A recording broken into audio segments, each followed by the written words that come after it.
people. How are you doing? Hope you are doing great. On my side, I'm doing very well, as you can see. And our today's episode goes to Very episode 86. And before tuingie kwa episode ya leo, kuna vitu kadhaa nataka ku highlight. Friday tuliona vile mambo ilichemka. Hata tulikuwa tunajua ndio Nina atajua kwamba Frida ni mtoto wake, but it did not happen. Also, tuliona Nina na Luanda wali reunite just to make sure that wamepata mtoto wao. Because previously nilikuwa nimewaambia how couples wangeshikana mapema, at least sahi wangekuwa na mtoto wao. But simply because kila mtu alikuwa na interest zake, Luanda anafuata Kena, Nina na yeye alikuwa anapigana hii vita peke yake. Now, before episode ishe, Zwal halipoison Hagi. Simply because she wanted to make her dad a hero by going to save Hagi. Yani, Zwal is so wicked.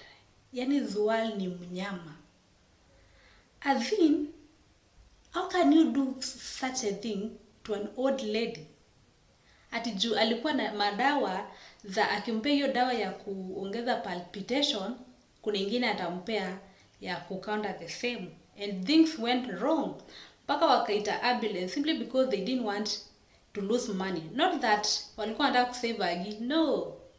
Because walijua Hagi akikufa hawatapata inheritance, that is uto to plot tuwili twenye wanataka kumnyang'anya. Kai. So about Friday's episode that I uploaded in this channel, I over-predicted. Some of the things I said gonna happen in our today's episode.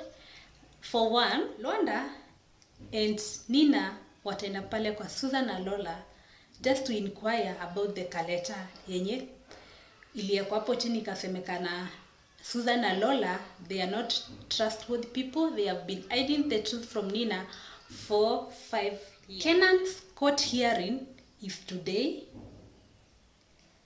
Kenan will win this case simply because alikuwa amecoach wale magozi wake chenye wataenda kusema pale kwa court. Mmoja aseme mimi ndo niliua Harriet, mwingine aseme mimi ndo nilirushia Nina acid. It is in my previous analysis. These are just highlights. Another thing, Rispa si alienda kwa mamake after ile confrontation pale kwa market, waka put their differences together. Now Rispa anaenda kwa Susan and she has been sick. Anaambia mamake, the reason sikukuja kukuona ni kwa sababu nimekuwa mgonjwa. Then Kamal also follows Rispa because alisikia ko mgonjwa aliambiwa na nani? Na Isaac. And he is like, Susan, I need to talk with both of you. And it's about their marriage with Rispa. Kamala anataka kudivorce Skylar Hawe Rispa.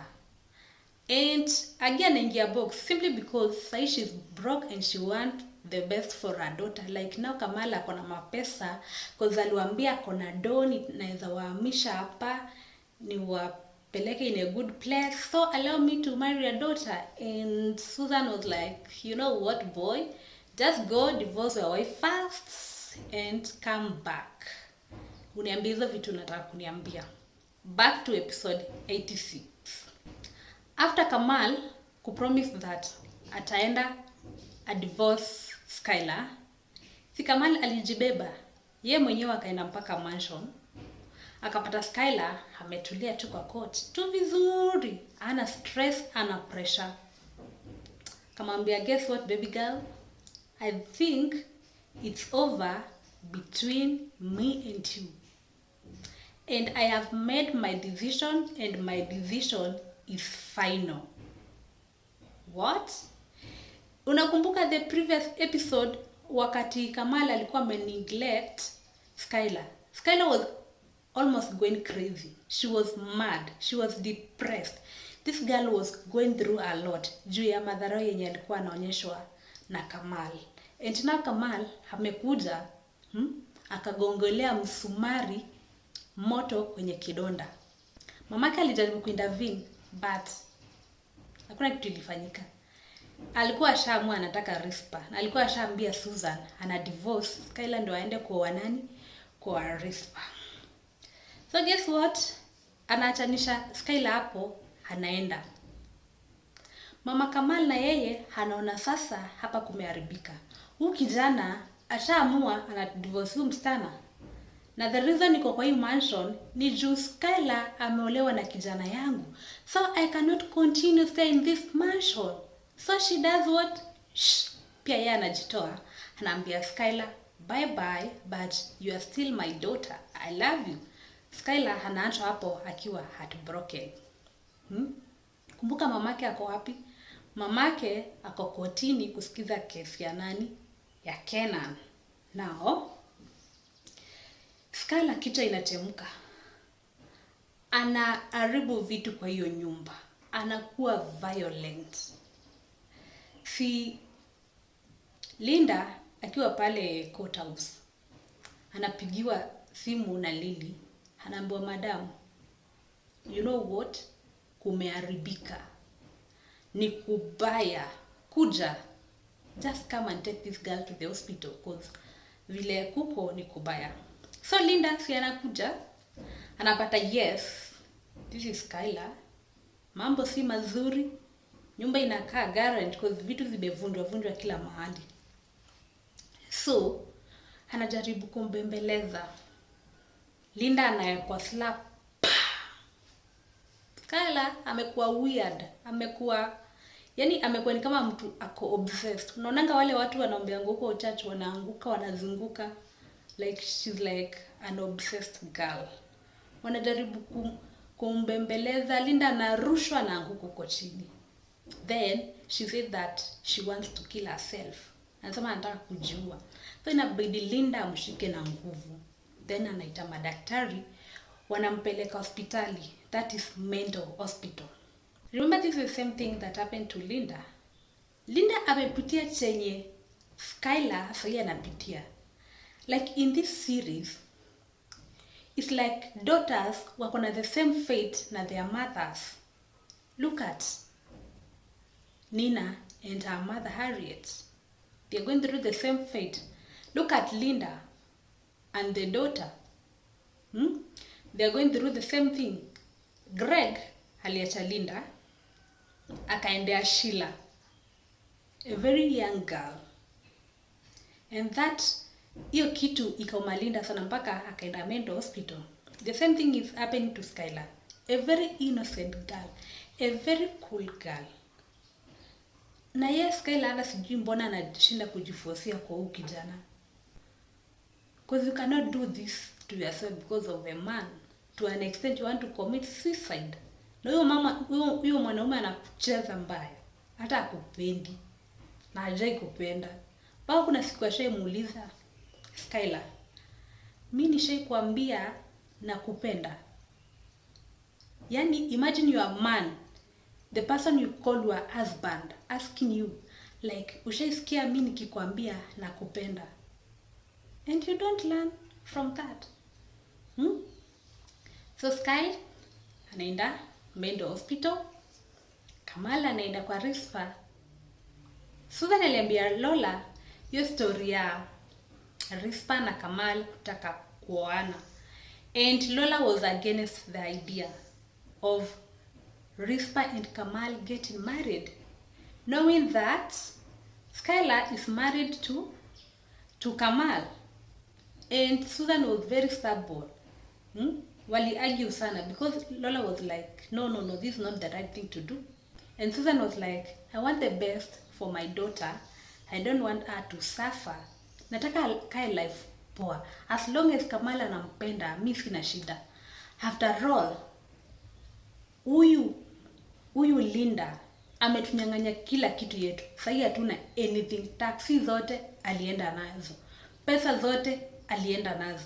Tumeona cases mingi sana za revenge. Wakati mtu anakufanyia hivi, unafanya hivi. Na hii kitu tumeona sana between Lola and Linda, pia Susan and the Kabarage family. Hiyo kitu imekuwa tu sana. So it's like wanashindana, wanapimana nguvu ya revenge. Si wewe umenifanyia hivi, kesho mimi nakufanyia hivi. tuone nani baba yao ama nani mama yao. Another interesting thing in this episode, see after Hagi kupelekwa hospitali after the poisoning by Zwal and that wicked little girl Karo, alipelekwa hospitali na sahi amepona, she's back. And guess what? Who is the hero? Hey, Trevor the skirt chaser. Ati sahi wamerudi kutoka OC. He is praising this man for saving her life. Like Trevor anaonekana ni hero, wa mama wanamwangalia, they are like ni kama pia wao wanasema si huyu akwe wangu. Like it's a dramatic day pale ghetto. After Hagi kutoka hospitali na akona Trevor amemleta home. He is the hero of the day. Kumbe wajui kikulacho kinguoni mwako. So Trevor na realize amecapture attention ya kila mtu pale kwa village. And guess what he does? Anapiga magoti, anaproposia Hagi. And guess who is also there? Lola and Susan. And Susan kuna vile pia yeye huwa amefeel baba Zwal, ni vile tu hataki kusema. So imagine Trevor akiproposia Hagi in public. And Hagi was like yes. Akakubali simply because Trevor alimsave, not knowing that this Trevor is the same person who is behind the poisoning. Trevor na msichana wake Zwal. Oh my goodness. Hagi akaingia box. So Hagi ni bibi harusi mtarajiwa wa Trevor, meaning Hagi atakuwa stepmom to Zwal and Mark. And another interesting thing about this scenario, Susan felt so bad.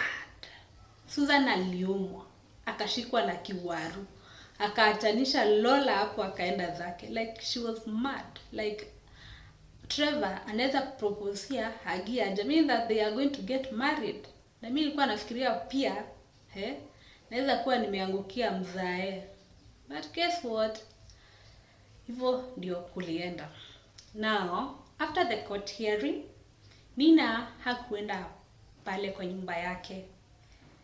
Lwanda alimwambia, acha tuende kwangu, at least ndio tuongelele history ya Susan na Lola, because I know very well that there is something they are hiding from us. Tuende tukae chini kwa meeting, tuone kutaenda aje. So, si wanaenda kwa gari, na wakiwa pale kwa gari, they are still thinking about their best moment in their relationship. Unajua hawa watu wamekaa yani wakigombana mpaka siku ifikiria wanakuanga na sweet memories in their marriage or their relationship, because these two guys are married but they still live like people who are dating. Because looking at Lola and Bien relationship, it's more stable than Lwanda and Nina's relationship. I don't know who is supporting my argument. Kama una support my argument that Lola and Bien's relationship is more stable than Nina and Lwanda's relationship. Ni mara ngapi wametishiana kudivorceana? Ni mara ngapi Nina ametoa hiyo ring akaachia Lwanda? So many times. They don't live like happy couples, but for Lola and Bien, walianza kama maadui. If you remember their wedding, it was a forced wedding. Bien was blackmailed paka akawa Lola. Yule msee aliwaona akina Susan then wakaekelea Bien. Something like that, if I'm not wrong. In short, it was wedding out of blackmail. And they stayed like enemies for some time. Mpaka waka decide to come up together ndio wafilishe wafilishe Linda after kuolewa na Kenan. Like they would pretend that they are in a romantic relationship while they were not. And they could even sleep in separate beds. Na ikafika wakati they fell in love and Bien proposed to Lola and it was for real. And from that day, those guys have been living so well. Ni kama Chanda na Peter. Hawachani. Ni kama Lofty na Frida, the duos. Ni kama Baba Jimmy na Mama Jimmy. Hawachani. And that is for fact. So, wanaenda home. Na kumbuka pale home, Luanda did a very big mistake. He brought a strange woman that is Koki. And Koki is not that innocent as she looks. That is for free. Koki is jealous of Nina. And I know you saw that thing. Meaning that Koki, maybe sometime later, we may be seeing her doing crazy things just to win Luanda. Of which I don't think it's possible. Because there are so many girls or ladies who tried, but they never won. Like, despite that they are not happy in their marriage, they still love one another. They still love each other chini ya maji. Because the only thing that is making their relationship so difficult is the betrayal na vitu zenye zinaendelea in their life. Still today, Nina atajua kwamba Frida ni mtoto wake. But tomorrow it's gonna happen. Kesho ndio Nina atajua ya kwamba Frida ni mtoto wake. You know, tumekuwa tukiona like Nina kujua mtoto wake ndio the big thing. The big thing si kujua hata Frida ni mtoto wake. Shida ni Frida kujua Nina na Luanda ni wazazi wake. Na kuwakubali kama mama na baba. Do you know what happened with Harriet? Wakati Nina alijua ya kwamba Harriet ni mamake, Nina haku accept, alimkataa simply because alikuwa amezoea kumuita Auntie Harriet. And now, since vitu zimekuwa zikijirudia kwa hizi episode, we're going to see the same thing happening to Frida. Frida will not accept that Nina na Luanda ni wazazi wake simply because amekuwa akiwaita Hango, and this is a kid. So, erasing that thing from a kid's memory, it's difficult. One, because mtoto tangu azaliwe anajua Lola na Bien. And they love her. Hawamtesi, wanamtreat vizuri. Actually, Lola loves this kid with a whole heart. She loves her wholeheartedly. Same to Bien. That's why Lola chose to lose all her property na akuwe na Frida. That is the definition of a true love. And one thing I'm asking you, unafikiria Frida angekuwa anakaa na Luanda or maybe Nina, would she be happy the same way she is when she's around Lola and Bien? Because we know Nina and Luanda have been through a lot. And bringing up a child in such environment, it will be toxic for her. I'm not saying that Lola did something nice. No. Lola alifanya makosa.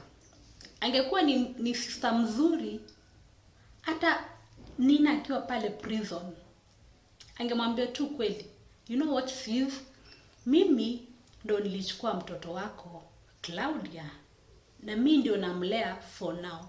So once you come out of prison, nitamintroduce kwako. Hata before that, angemintroduce kwa mamake akiwa pale prison.